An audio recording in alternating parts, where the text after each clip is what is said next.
this is my review of Death Note.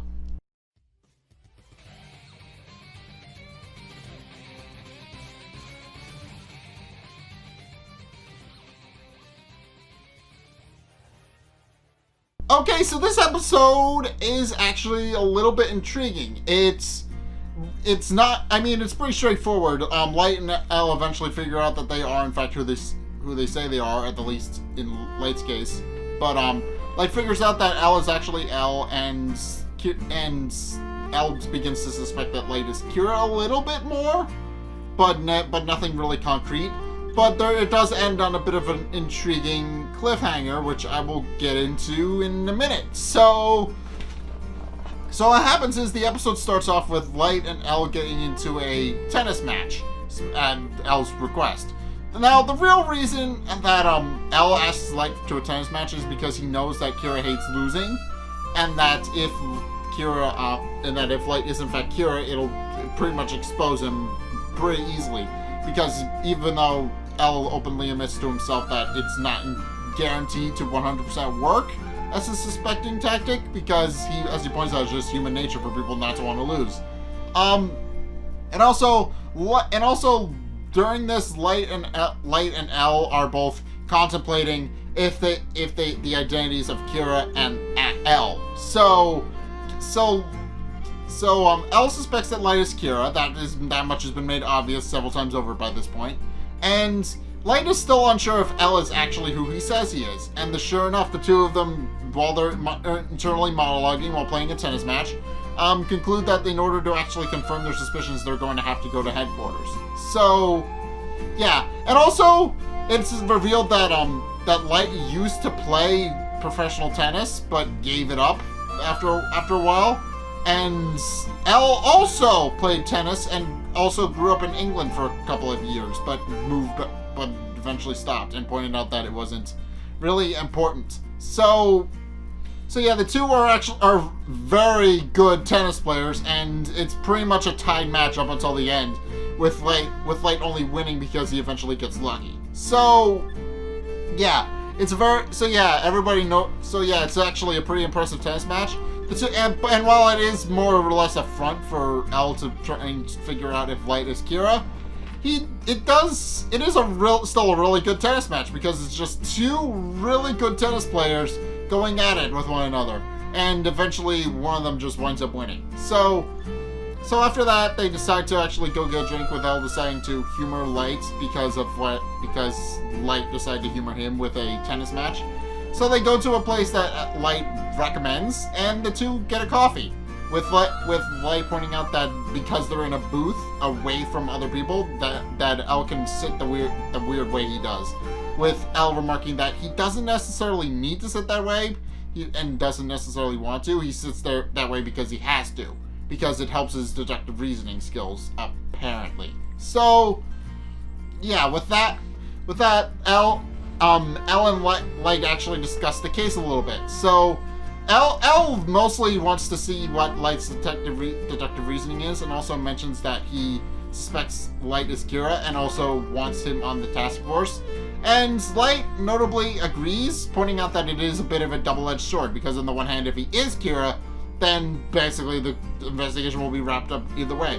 But if Light isn't Kira, then it works out, because now they have a very valuable member of their team added. So either way, it works. It'll work out for L either way. But in any case, after that, L decides to test Light's deductive reasoning by giving him the 3 letters that Kira wrote using various prisoners and the message in them, which we already know. L, do you know gods of death love apples? We already know what that is, and so does Light, because he's the one who wrote the damn things. And sure enough, he quickly deduces there's a hidden message in them, pointing out that he's quickly able to figure out that there is in fact a label order on them. So he's able to find 2 different messages that way. The first one makes sense because he arranges them in the way they were written and intended to be readed, which L suspects. But then Light arranges them in a different way that doesn't make as much sense, and it just kind of ends rather awkwardly. It's like, it says, L, do you know that gods of death who love apples? It's a bit awkward as a sentence. But then L decides to pull a fake fourth letter out of his pocket and reveals that there's in fact a complete message that L, do you know that gods of death who love apples have red hands? That's the message that L has created and faked. So, and Light notably suspects this and quickly realizes that L is most likely doing this to see gauge his reaction.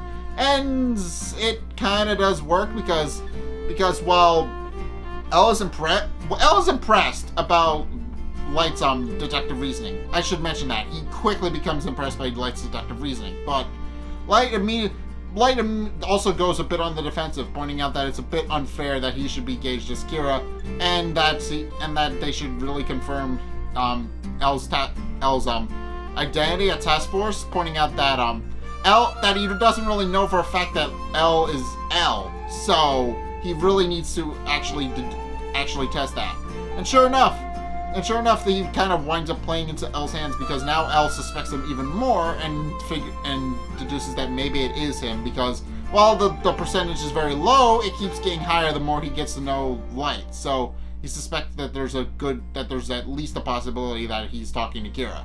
So, and with that, L points out that he never said that they couldn't go to Task Force to confirm L's identity.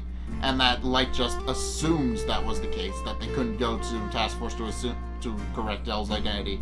So, yeah, but in any case, L definitely agrees that they can go to Task Force to confirm his identity. However, their conversation is cut short when they both get a call, both from Light from his mom and L from Watari, and tells them that Chief Yagami had a bit of a heart attack. So, and naturally that's a pretty bad thing because heart attacks usually mean Kira. So of course they stop what they're doing and go right to the hospital to check up on Chief Yagami and find out that it wasn't so much a heart attack by Kira as it is a heart attack by stress. Apparently he's just been working himself way too hard, and on top of that, the fact that Light might in fact be Kira and there's a possibility made him even more stressed, and that inevitably caused a heart attack that caused him to collapse while he was talking to his boss, might I add. There's a scene early in the episode where he's talking to his boss about the task force and their priorities, and how he points out that the task force is kind of scared to investigate Kira and are kind of willing to just let a murderer walk free, for lack of a better word, or as he puts it. So yeah, that's most likely what finally pushed him over and caused him to have a heart attack, because having an argument with his boss shortly before. So, but in any case, the two finally meet up with Chief Yagami, and Chief Yagami basically confirms that L is in fact who he says he is, and with that, the two actually fill right in what exactly is going on. So L catches Soichiro up on what's going on with his son.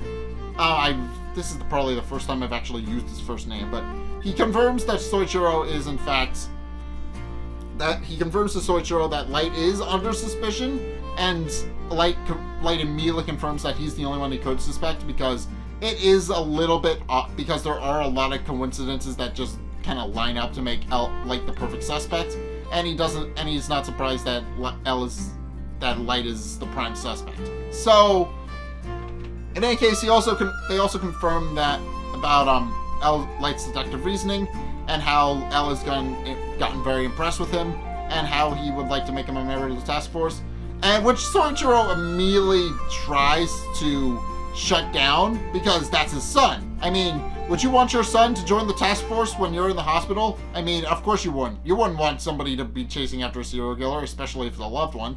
So naturally, Soichiro is very on the defensive.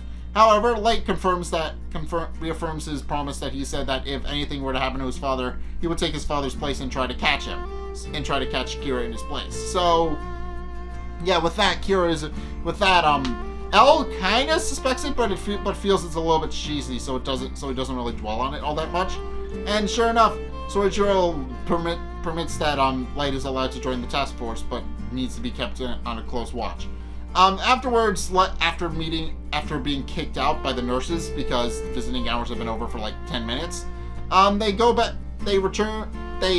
outside to go home, without sizing up Light and confirming his suspicions.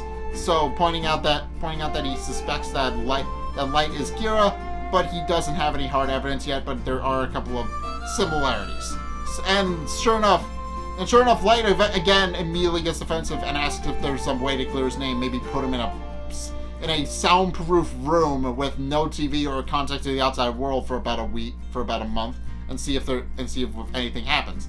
And Elm dismisses it mainly because he doesn't want to deprive Light of human rights, which is the very human thing to do, but also because he feels like he shouldn't be taking advice from his chief suspect, because he feels that might be a little bit cheap.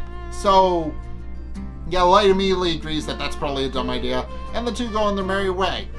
And sure enough, after Elle leaves, Light has a chat with Ryuk about the Death Note, and how in the conversation it was stated that Kira gaining the ability to kill was cursed, but Light confirms that he doesn't really feel cursed. He actually feels blessed in a way. And Ryuk points out that he doesn't really believe in that sentimental crap. He mostly leaves that to the humans, but points out that usually people who are affiliated with Shinigami and pick up a Death Note usually have a lot of misfortune around them. With Light stating that he plans to break that cycle, as it were. So, and with that, the two head home, presumably, because this is where it gets interesting. So, there's a couple of staff members at Sakura TV, a TV news station thing that exists in the world of Death Note, and the group of people that run it are arguing back and forth about what kind of stories they should be running, because normally there's the Kira case, but they don't really want to cover that because the police is kind of just clamming up about it. So they're kind of looking for a juicy story, and then a miracle happens, I guess, because inexplicably out of nowhere, an anonymous source hands them several tapes and claims to be Kira, stating that if they don't run the tapes, they'll be killed. And sure enough, their producer greedily accepts. So, yeah, it's ambiguous as to whether or not it's Light or not, since Light was just at the hospital. But I don't put it past them. But it is suspicious, isn't it?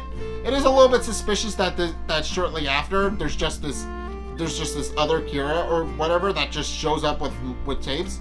I don't know. That's gonna be interesting. And we also saw from a previous episode that there's another Shinigami wandering around Earth. So it's possible that a second Kira was created because of that. So they definitely set up the possibility that there's another Kira running around. So yeah, we're gonna be seeing how that actually plays into the story, because Light notably didn't have time to record any tapes or any of that. So yeah, it's just gonna be interesting, because that's a little bizarre.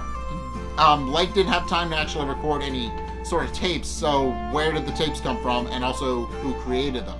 That's a bit of an intriguing mystery in itself. But in any case, we're gonna get into that next episode. So thank you guys so much for watching. If you enjoyed, be sure to like, comment, and subscribe.